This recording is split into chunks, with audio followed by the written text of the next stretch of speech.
Werner theory, coordination chemistry का एक तरह से बहुत सारा क्वेश्चन वर्नर थ्योरी से आता है। देखिए वर्नर एक साइंटिस्ट थे, इनको फादर ऑफ कोऑर्डिनेशन केमिस्ट्री भी कहते हैं, father of coordination chemistry, father of coordination chemistry.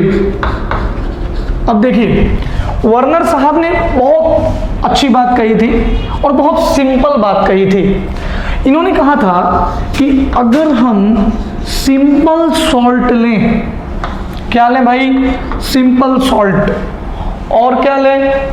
अगर हम सिंपल मॉलिक्यूल लें, सिंपल सॉल्ट लें और अगर हम सिंपल मॉलिक्यूल लें और इनको मिक्स कर दें, मतलब if we mix simple salt and simple molecule, then we got more than one coordination compound।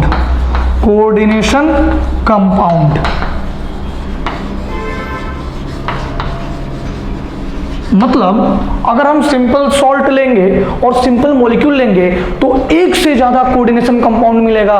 यानी कि कोई भी कोऑर्डिनेशन कंपाउंड बनाते वक्त या जितने बॉन्ड बनेंगे ये दो बातों पे डिपेंड कर जाएंगे, एक प्राइमरी वैलेंसी और दूसरा सेकेंडरी वैलेंसी। मींस कि if we are getting more than one product,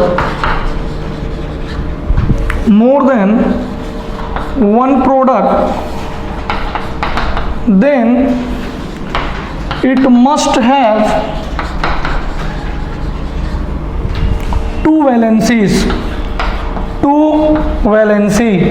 अब टू टाइप ऑफ वैलेंसी, वो कौन कौन है भाई? एक प्राइमरी वैलेंसी है और दूसरा है सेकेंडरी वैलेंसी। एक प्राइमरी वैलेंसी है और दूसरा सेकेंडरी वैलेंसी है। तो चलो हम देखते हैं प्राइमरी वैलेंसी क्या है और सेकेंडरी वैलेंसी क्या है। और अगर हम सिंपल सॉल्ट और सिंपल मॉलिक्यूल को मिक्स करते हैं तो डिफरेंट जो कंपाउंड्स बनते हैं, डिफरेंट जो कोऑर्डिनेशन कंपाउंड्स बनते हैं, उनके बारे में भी डिस्कस करते हैं। ठीक है, आइए।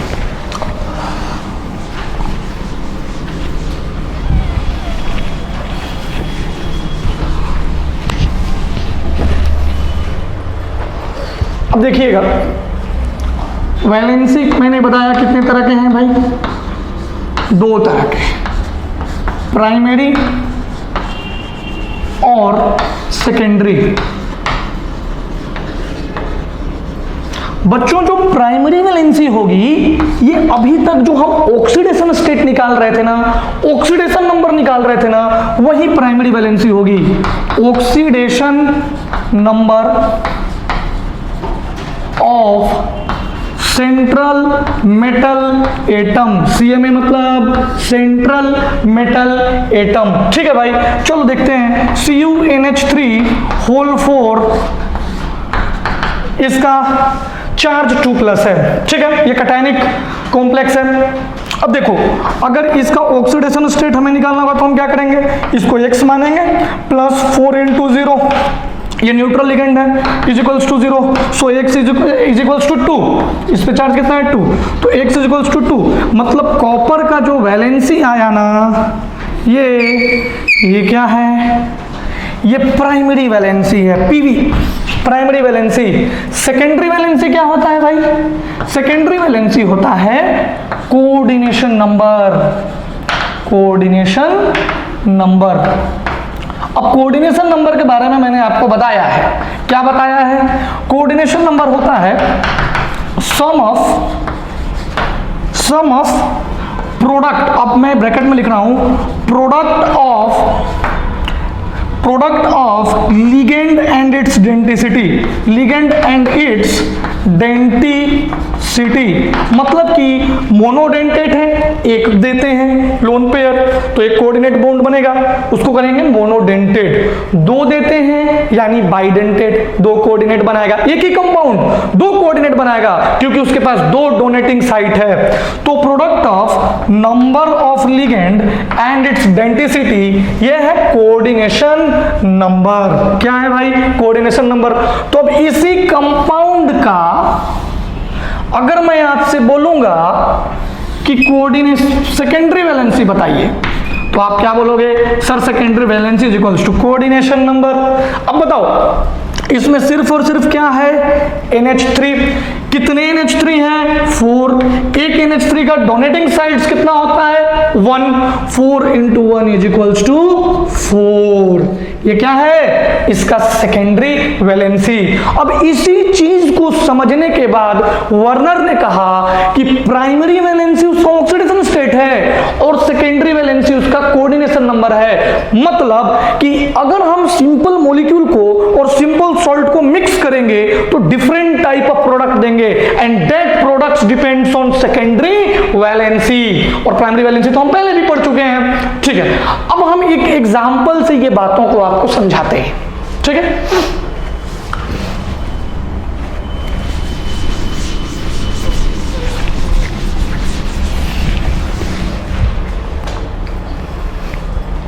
ध्यान दीजिएगा। मान लीजिए हमारे पास एक एग्जांपल है COCl3.XNH3। देखिए COCl3 क्या है? What is COCl3? It is simple salt. What is XNH3? It is simple molecule. Simple molecule. अब ध्यान दीजिएगा, इसका प्राइमरी वैलेंसी बताओ, मतलब ऑक्सीडेशन स्टेट पूछ रहा हूं मैं CO का। आराम से तुम बोल सकते हो ये -1 होता है तो ये +3 हो जाएगा, +3। अब देखो मैक्सिमम केसेस में सेकेंडरी वैलेंसी होगा प्राइमरी वैलेंसी इंटू 2, यानी सेकेंडरी वैलेंसी क्या होगा भाई? 6 होगा। सेकेंडरी वैलेंसी क्या होगा? 6 होगा।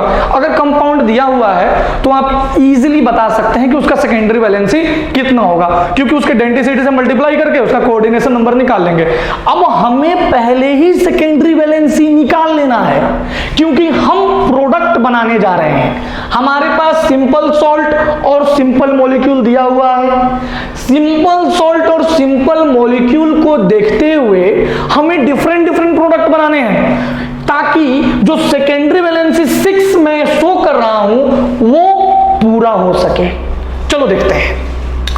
अब देखिएगा कितना प्रोडक्ट बन सकता है। देखो COCl3.6NH3, COCl3.5NH3, COCl3.4NH3। देखिएगा COCl3.6NH3। अब प्रोडक्ट बनाते वक्त while forming प्रोडक्ट कैसा प्रोडक्ट? कोऑर्डिनेशन। हम तो कोऑर्डिनेशन प्रोडक्ट बनाएंगे ना। कोऑर्डिनेशन प्रोडक्ट बनाते वक्त we have to first use neutral ligand. सबसे पहले हम न्यूट्रल लिगेंड से इसकी सेकेंडरी वैलेंसी सेटिस्फाई करवाएंगे, देन हम चार्ज लिगेंड का यूज करेंगे। ठीक है, अब बताओ कि इसका अगर बनाना होगा कोऑर्डिनेशन सॉल्ट तो कैसे बनाएंगे? CO, ये 6NH3 है ना, 6 के 6 NH3 आप दे दीजिए, दे दिया। 3 Cl है, क्या अब इसको चाहिए लिगेंड? नहीं चाहिए, ये सेटिस्फाई हो गया। NH3 मोनोडेंटेड है, 6 × 1, इसका सेकेंडरी वैलेंसी पूरा, तो तीनों के तीनों Cl बाहर हो गया। कोई दिक्कत है? नहीं। ये बनाना होगा तो कैसे बनाएंगे? 5NH3 है, CO 5NH3 है तो हम 5 NH3 दे देंगे और Cl कितना है? 3, तो दो Cl बाहर करेंगे क्योंकि CO का जो सेकेंडरी वैलेंसी है वो 6 है, उसको सेटिस्फाई करने के लिए 5 और 1 6, 2 Cl को बाहर। वैसे ही COCl3 में पहले NH3 न्यूट्रल लिगेंड को दिए, फिर 2 Cl को दिए और फिर 1 Cl बाहर आ गया। ये है हमारा प्रोडक्ट। इस तरह से हम प्रोडक्ट बना सकते हैं। अब एक और कंडीशन है, जैसे COCl3 डॉट 3NH3 रहा तो उस कंडीशन में क्या बनेगा, CONH3 होल थ्राइस Cl3 और कोऑर्डिनेशन स्फीयर के बाहर में कुछ भी नहीं मिलेगा। ठीक है, इतने प्रोडक्ट्स हम इजीली बना सकते हैं। अब क्वेश्चन कैसे आएंगे, इंपॉर्टेंट ये है कि क्वेश्चन कैसे आएंगे। तो देखो, एक तो कि क्वेश्चन आएगा कि इन जो ये प्रोडक्ट बने हैं उसको स्ट्रक्चर में बताइए, तो वो अभी मैं बताता हूं। दूसरे तरह का प्रोडक्ट क्वेश्चन ऐसे आ सकते हैं कि ये बताओ कि आयोनिक मोबिलिटी किसकी, मतलब कंडक्टिविटी किसकी है। और तीसरा जिस तरह का जो क्वेश्चन है वो ऐसा आता है कि कौन प्रेसिपिटेट बनेगा, मतलब कितना प्रेसिपिटेट बनेगा, उसका कलर कैसा होगा। तो बस 3 तरह के ही क्वेश्चन इसमें पूछे जाते हैं। आइए देखते हैं।